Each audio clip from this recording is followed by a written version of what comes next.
고린도전서 3장 10절로 17절입니다. 제가 봉독해 올리겠습니다. 내게 주신 하나님의 은혜를 따라 내가 지혜로운 건축자와 같이 터를 닦아두매 다른 이가 그 위에 세우나 그러나 각각 어떻게 그 위에 세울까를 조심할지니라. 이 닦아둔 것 위에 능히 다른 터를 닦아둘 자가 없으니 이 터는 곧 예수 그리스도라. 만일 누구든지 금이나 은이나 보석이나 나무나 풀이나 집으로 이 터 위에 세우면 각 사람의 공적이 나타날 터인데 그날이 공적을 밝히리니 이는 불로 나타내고 그 불이 각 사람의 공적이 어떠한 것을 시험할 것임이라. 만일 누구든지 그 위에 세운 공적이 그대로 있으면 상을 받고 누구든지 그 공적이 불타면 해를 받으리니 그러나 그 자신은 구원을 받되 불 가운데서 받는 것 같으니라. 너희는 너희가 하나님의 성전인 것과 하나님의 성령이 너희 안에 계시는 것을 알지 못하느냐. 누구든지 하나님의 성전을 더럽히면 하나님이 그 사람을 멸하시리라. 하나님의 성전은 거룩하니 너희도 그러하니라. 아멘. 오늘은 진정 성전이십니까? 라는 제목으로 하나님의 말씀을 나누도록 하겠습니다. 진정 성전이십니까? 여러분, 성경을 우리가 읽다 보면은 하나님께서 우리를 얼마나 사랑하시는가, 때로는요 하나님의 짝사랑을 우리가 발견할 수도 있고 그 하나님의 크신 사랑을 우리가 체험할 수가 있습니다. 창세기 1장 1절 태초에 하나님이 천지를 창조하셨느니라. 여러분, 그 태초에 천지를 창조하신 것이요 저와 여러분을 사랑하시기 위해서 했다고 한다면 얼마나 큰 축복입니까? 여러분 믿으십니까? 이 창세기 1장 1절만 믿을 수 있다고 한다면요 성경에 못 열리는 문이 없어요. 다 열릴 수 있어요. 죽은 자가 살아난 것도 믿을 수가 있고요, 처녀가 아기를 낳은 것도 다 믿을 수가 있죠. 바로 이거 중요하다는 겁니다. 여러분, 태초에 하나님이 천지를 창조하셨느니라. 이 사랑을 받으면요 우리가 모든 것을 다 고백할 수가 있죠. 또 하나님께서 이스라엘 백성들에게 말을 합니다. 나는 너희의 하나님이 되려고 너희를 애굽 땅에서 인도하여 냈다. 여러분, 여기서 하나님 참 보십시오. 하나님은 창조주 하나님이신데 그 하나님께서 이스라엘의 노예로 있던 이스라엘 백성들의 하나님이 되시려고 그들을 애굽 땅에서 이끌어냈다라고 말씀을 하고 있습니다. 여러분, 여기서 너희가 누구냐면요 바로 이스라엘 백성들인데 그것이 합비루예요. 다른 말로 하면 노예. 여러분, 괜찮은 사람, 그럴싸한 사람의 하나님이 아니라 노예 같은 너희의 하나님이 되시려고. 여러분, 그 말씀을 읽다 보면요 하나님은 사랑이시구나라는 것을 알 수가 있습니다. 우리 무수히 많죠. 또 신약으로는 오면 그러잖아요.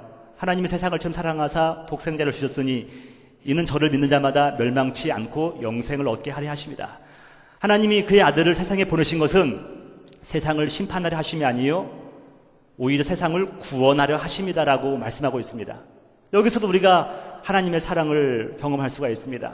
어제 새벽 예배에서는요 우리가 뭘 받았냐면 우리는 하나님의 자녀라는 명분을 얻었다라고 사도 바울의 메시지를 들었습니다. 하나님의 명분, 다른 말로 하면요 법적으로 우리는 이미 하나님의 자녀가 되었다는 것을 받았다는 거예요. 그러니까 법적으로 된 것과 하나님 자녀답게 사는 것은 약간 차이가 있지만 그게 그거죠. 여러분, 우리는 이미 하나님의 자녀가 되었다. 이것도 하나님의 사랑인데요 더 큰 하나님의 사랑을 느낄 수 있는 게 뭔가 봤더니요 오늘 말씀에 나와 있어요.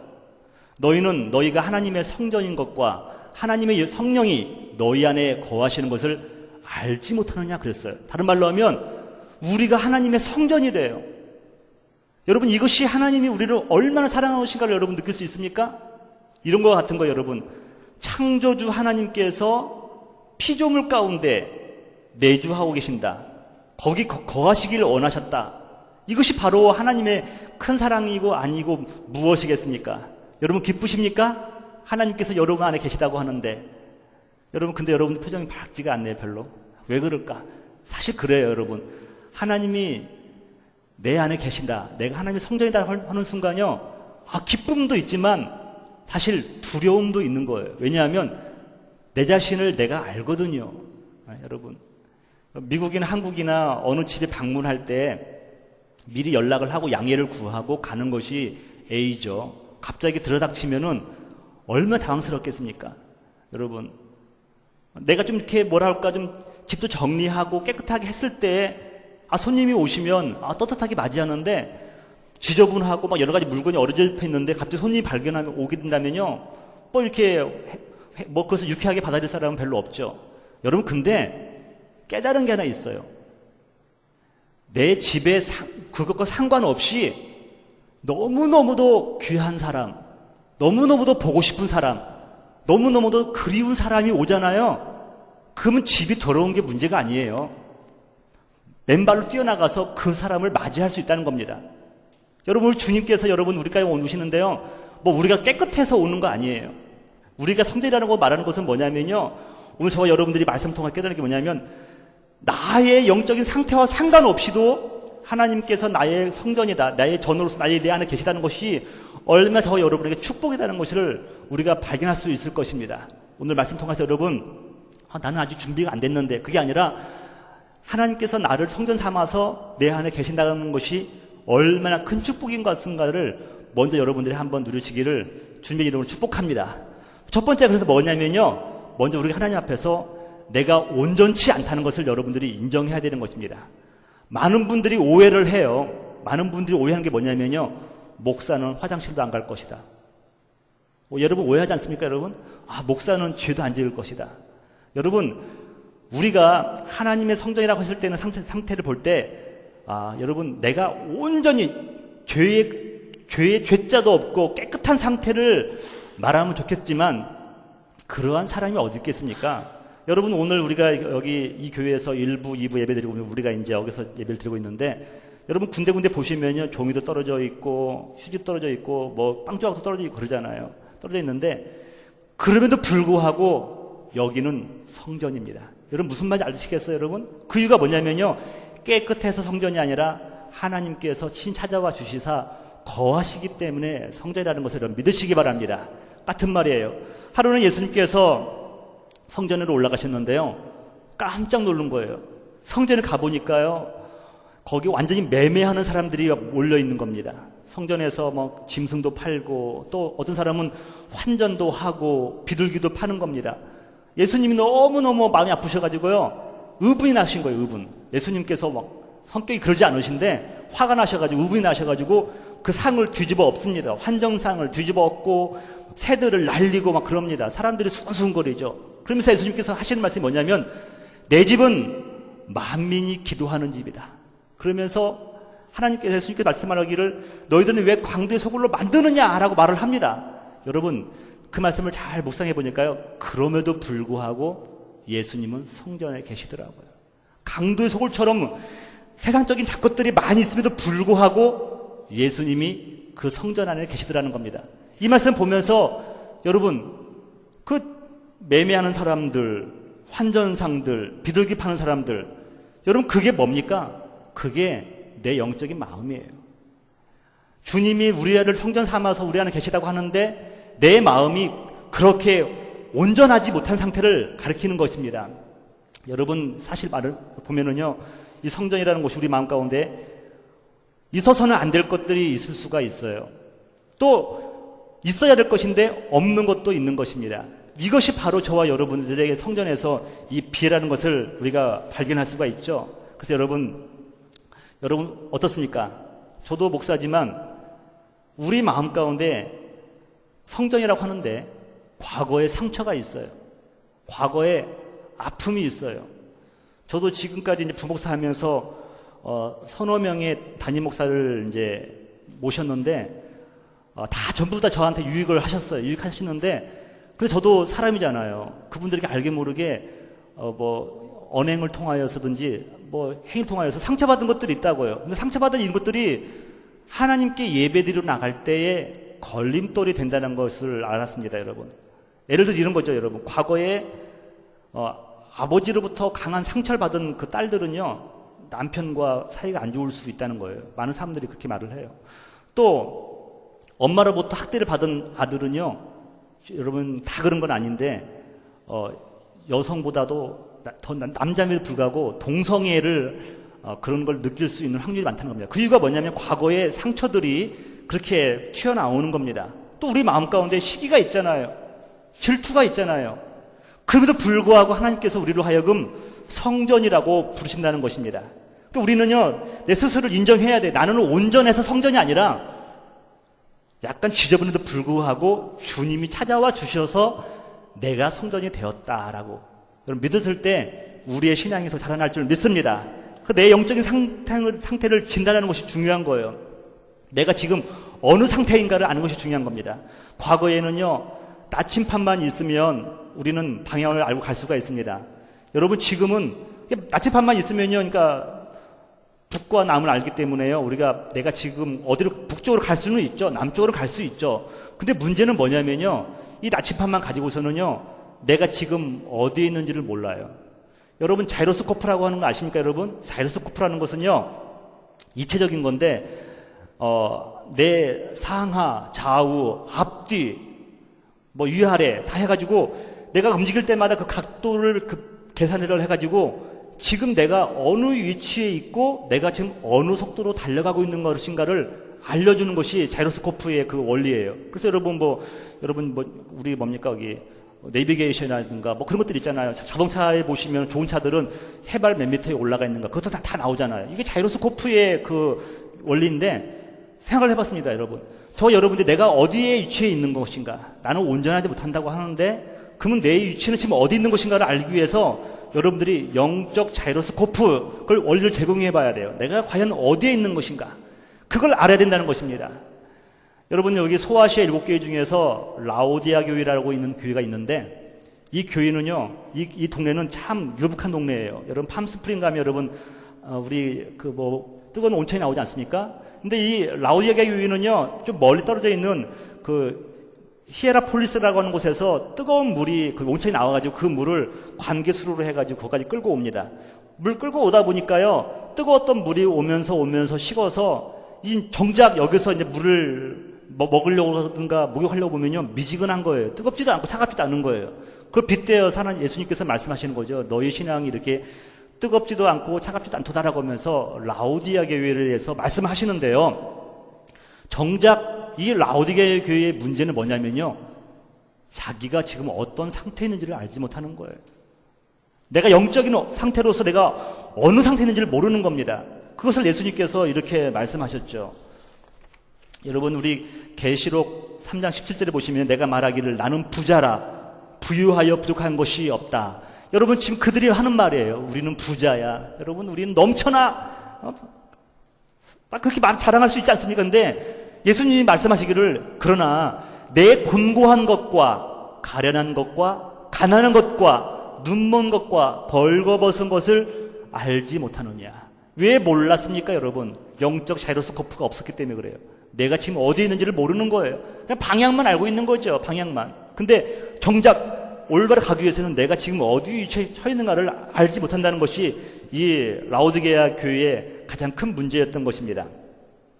여러분, 두 환자가 있는데 이 어떤 환자는 자꾸 아프다 그러는 거예요. 아파요. 여기도 아파, 저기도 아파요. 그러니까 의사가 자주 봐주고 의사랑 친해지는 겁니다. 다른 환자 똑같이 아픈데 이 환자는 그래요. 괜찮아요. 나 괜찮아요. 참을 수 있어요. 하면서 나는 괜찮아요. 끄떡 없어요. 나는 괜찮습니다. 이러다 보니까 의사가 가까이 안 오는 거죠. 여러분 바리새인과 세리라고 하는 두 환자가 다 있어요. 환자가 있는데 바리새인들은 자꾸 그러는 겁니다. 나는 의롭습니다. 나는 죄 없습니다. 나는 깨끗합니다. 여러분 자기들이 깨끗하다고 의롭다고 의로움을 내세우는 순간요, 예수님으로부터 멀어지는 거예요. 근데 세리와 참기처럼요, 나는 죄인입니다.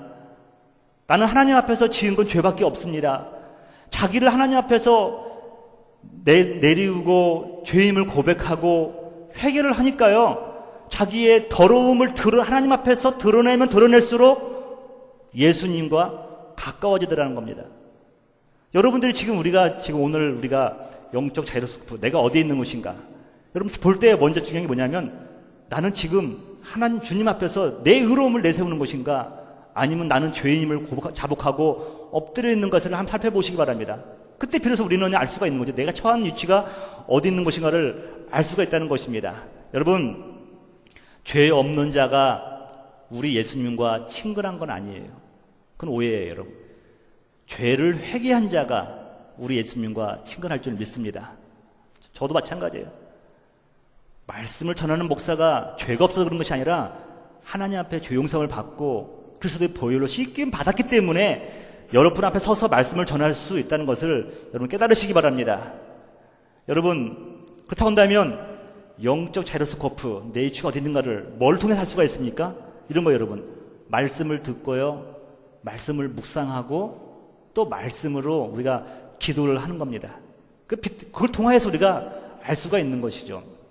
제가 한 2주 전에 제가 인사이트를 얻을 수 있는 그런 얘기를 들은 곳이 있는데 어느 목사님이 그런 얘기를 해주시는 거예요. 자기가 알고 있는 잘 아는 그 목사님이 있었는데 그 목사님이 맨 처음에 미국에서 좀 목회를 잘 하신대요. 잘 하시는데 그 목사님이 맨 처음에 이제 신학생이 되어서 신학교를 가니까 이제 교회 학교에서 청년부를 섬기라고 그런 말을 했대요. 그러면서 그 담임 목사님 무슨 얘기를 하냐면 우리 교회에 리더십의 1인자가 있으니까 그분에 가서 좀 배워라 그랬대요. 한 두세 달 동안 그분에게 리더십을 배우고 청년 사역을 하라는 것이었어요. 근데 그분한테 갔는데 그분이 갔더니만 이제 같이 나가서 커피숍에 가더라는 겁니다. 커피숍에 가더니만 커피를 큰 거 2개 시키더라는 거예요. 그걸 하나 주면서 자기가 마시면서 너는 저기 나는 여기 우리 1시간 후에 만나는데 하나님이 너를 통해서 뭘 하길 원하는지 한번 적어와봐. 그거 다 한마디 하고 있잖아요. 흩어졌대요. 흩어진 다음에 1시간 동안 기도도 하고 말씀도 보고 하나님 날 통해서 오늘 뭐 하려고 원할까? 그걸 적었대요. 적어서 1시간 후에 모였대요. 그러더니만 뭐냐 이게 적어온 걸 읽는 거예요. 뭐 하나님이 어떤 청년을 좀 만나기를 원한다. 몇 가지 이렇게 인사이트가 생긴 거예요. 그러니까 뭐냐면 그 사람이 그러더래요. 그 리더 강사가 너 그럼 오늘 그대로 해. 끝.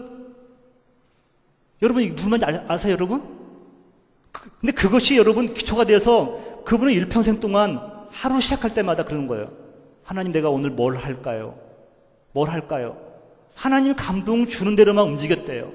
여러분 내가 뭘 할까요? 하나님께 물어보는데 하나님이 너 죄 지으라. 그건 아닐 거 아니에요, 여러분? 영적인 내가 지금 어디 있는가를 알고 나니까요. 어떤 상태를 알고 나니까 또 하나님의 응답을 받으니까요. 우리가 하나님 앞에 쓰임받는데 되었다는 것을 알게 되었습니다. 저도 묻기를 시작했어요. 하나님 오늘 내가 뭐 하기를 원할까요? 뭐 하기를 원할까요? 우리 하나님께서는 우리가 온전치 않음에도 불구하고 저와 여러분을 사랑하셔서 우리를 성전 삼아서 우리 안에 계신다고 말씀하고 있습니다. 여러분 그것 때문에 저와 여러분들이 오늘 이 자리에 나와서 은혜를 받을 수가 있는 것입니다. 여러분 저와 여러분들은 온전치 않기 때문에 오늘도 말씀을 통하여서 말씀 묵상을 통하여서 기도를 통하여서 하나님의 또 은혜를 또 하나님의 인도함을 받아야 될 줄 믿습니다. 온전하지 못하기 때문에 포기가 아니라 온전하지 못하기 때문에 우리는 하나님의 인도함을 받아야 되는 인생이라는 것을 여러분 믿으시기 바랍니다. 여러분들 그렇다면 내가 성전인 것은 알겠는데 그렇다고 한다면 내 성전의 기초가 무엇인가? 내 성전의 기초는 무엇인가? 오늘 본문에도 나와 있죠. 본문에도 나와 있는데 여러분 우리 11절 한번 보시겠습니다. 11절에 보시면요. 이 닦아둔 것 이외에 능히 다른 터를 닦아둘 자가 없으니 이 터는 곧 예수 그리스도라. 예수 그리스도가 우리의 터라고 말씀하고 있습니다. 제가 여러분에게 늘 강조하는 것이 뭐냐면요. 구원의 확신을 내 강점과 내 감정과 나의 열정에 근거를 둔다고 한다면요. 자칫 위험하다는 겁니다. 왜냐하면 내 감정이 나쁠 때는요. 구원의 감도 흔들려요. 내 열정이 식어질수록 또 구원의 감도 흔들리는 겁니다. 어떻게든 순간적으로 뭐냐면 내 구원의 감정 또 내 기쁨의 근원 이것들을요 내 안에 두지 마시고 밖에서 찾으시기 바랍니다. 여러분 내가 즐거워해야 될 이유가 뭐냐면 내 안에 찾으면요 우리는 무너질 수밖에 없어요. 항상 그러는 거예요.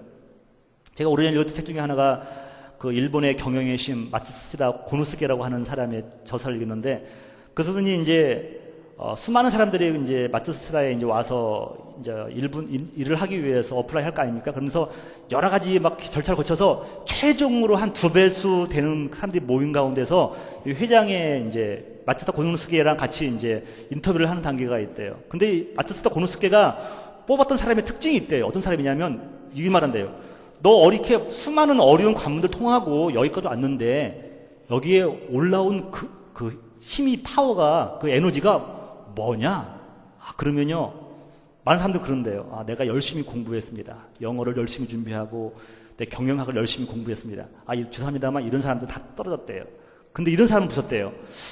운인 것 같아요. 내가는 이렇게 실력이 없는데 운으로 올라온 것 같아요. 여러분 잘 한번 무슨 말인지 들어보세요. 내 실력이라고 생각했던 사람들은 왜 떨어뜨리고 재수가 좋았던 것 같아요. 뭐 그 사람들은 예수 안 믿으니까. 내가 아니라 누군가가 좀 도와준 것 같아요. 이렇게 말한 사람들은 다 붙었다는 겁니다. 나중에 그 고노스케가 그런 말을 하는 거죠.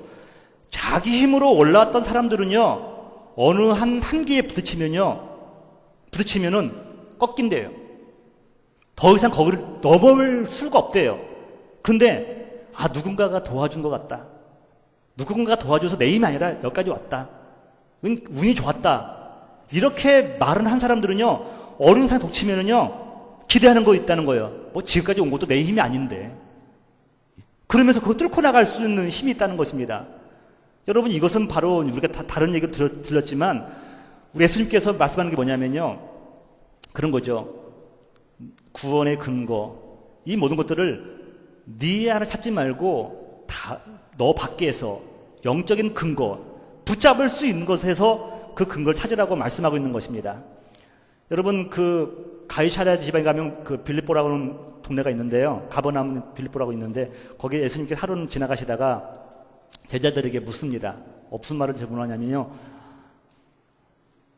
사람들이 나를 누구라고 하더냐 이렇게 물었어요. 그 사람들이 엘리야가 하더이다, 세례요한이라 하더이다 그러합니다. 그러면서 예수님이 또 물으기를 뭐라고 하냐면, 그렇다면 너희들은 나를 누구라고 하느냐라고 물어요. 여러분, 우리 많이 들었던 얘기 아니잖아요. 근데 저는 갑자기 가슴이 콕 찔리는 게 있더라고요. 왜 예수님이 그때 너는 누구냐, 왜 이렇게 묻지 않고 나를 누구냐로 물었을까? 여러분, 지금 중요한 게 뭐냐면요, 여러분, 저와 여러분들은 자꾸 우리는 내가 누구인가에 관심이 많아요. 그런데 그것이 여러분의 우리의 신앙의 토대가 될 수 없다는 겁니다. 나를 누구라고 생각하느냐. 그러니까 베드로가 대답을 잘 하잖아요. 주는 그리스도시요 살아계신 하나님의 아들이시니라. 바요나 시모나 네가 참 복이 있도다. 이거 알게 하는 네가 아니라 하나님이다. 그러면서 나가시면서 예수님께서 말씀하시는데 그 사람이 뭐라고 하느냐면, 너희가 장차 교회를 세울 건데 이 반석 위에 교회를 세우리라라고 예수님께서 말씀하십니다. 여러분, 이게 지금 이제 저와 여러분들이 성전이라고 한다면요, 내 성전의 터가 무엇인가를 한번 살펴보려고 해서 말씀드리는 거예요. 근데 여러분, 이 반석이라고 하는 이 부분에서 사람들이 해석이 다르죠. 그래서 어떤 사람들은 이렇게 말하죠. 이 반석은 베드로를 가리킨다. 그래서 캐톨릭 교회에서는 이 반석을 베드로로 해석해가지고 제1대 교황이 베드로죠. 또 어떤 분들은 말하기를 베드로의 신앙 고백입니다. 주는 그리스도시요 살아계신 하나님의 아들이다라고 말을 합니다. 또 베드로의 헌신과 희생으로 그 위에 교회를 세우겠다고 합니다 라고 말을 합니다. 다 틀린 건 아니에요. 다 틀린 건 아닌데 약간씩 2%씩은 부족해요. 근데 여기서 지금 예수님께서 말씀하실 때 이 반석 위에 교회를 세우겠다고 하는 그건 뭐냐면요, 베드로가 고백하는 신앙 고백의 내용이신 예수님 위에 교회를 세우시겠다고 하는 말씀입니다. 여러분, 이해 가십니까? 베드로가 고백하고 있는 그 내용이신 예수 그리스도 위에 주님께서는 교회를 세우시겠다고 말씀하고 계시는 거예요.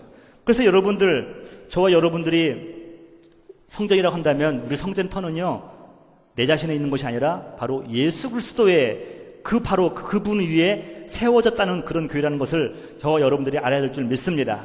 그래서 여러분, 이것이 바로 어려운 가운데서 내가 흔들리지 않을 근거라는 것이에요.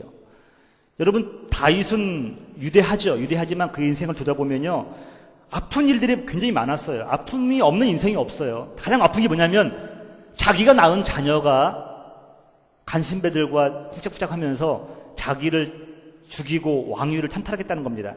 이런 어려운 가운데에서도 그 다윗이 견딜 수 있는 근거가 무엇인가? 여러분, 왕위가 뭐가 중요하겠습니까? 자식이 잘못되어 가고 있는데, 예? 그때 우리 시편 62편 1, 2절을 보시면요, 이렇게 말씀하고 있잖아요. 여기 다윗이 뭐라고 하냐면, 나의 영혼이 잠잠히 하나님만 바람이요. 자녀가 지금 부모를 죽이겠다고 지금 칼 들고 오는데, 나의 영혼이 잠잠히 하나님만 바람이요. 나의 구원이 그에게서 나오는도다.